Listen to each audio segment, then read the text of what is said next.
Hey guys, I'm Chad Skinner with Fast Fitness Bootcamp. I'm going to talk to you today about how to control your sweet tooth.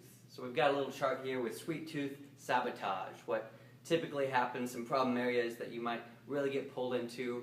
If you didn't know, sugar is a very, very addictive substance, and the more of it you have, the more of it you crave, and then the more of it you eat. Well, it also happens that we don't have a good system, a good energy burning system for sugar, and what happens is it ends up getting stored in your body instead as, unfortunately, fat. Well, the other things that are really bad about sugar that we may not know yet is it causes inflammation in your body, it increases your cholesterol, which is also going to be one of the main problematic things later in life that contribute to heart disease, strokes, yes, diabetes, and even the growth of more cancer cells. Cancer cells actually have more receptors to reach out and grab sugar a lot faster than your normal cells, and they definitely do.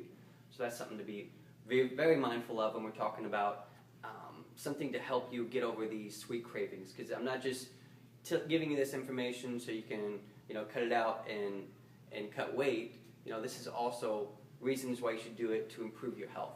So if we look at candy, just basic sweet candy, crunchy, sour, whatever.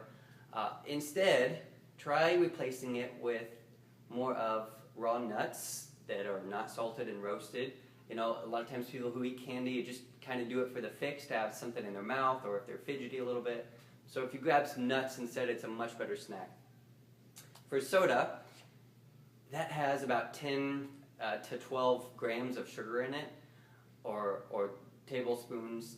And really, that's way too much for your body to try and break down at once. It just cannot. So we get very addicted from that. We store a lot of that. Instead, a much better option, especially for summertime, would make some lemonade. And you can do that with just water, squeeze some fresh lemons, and use stevia instead of regular sugar. For your baked goods, instead of doing like brownies or chocolate chip cookies, things like that, you can still get a fix of something sweet or chocolatey if you do a protein bar. I recommend Pure Protein Bar. They have peanut butter chocolate versions, double chocolate chip, so really a way to satisfy you and get a little something chocolatey in.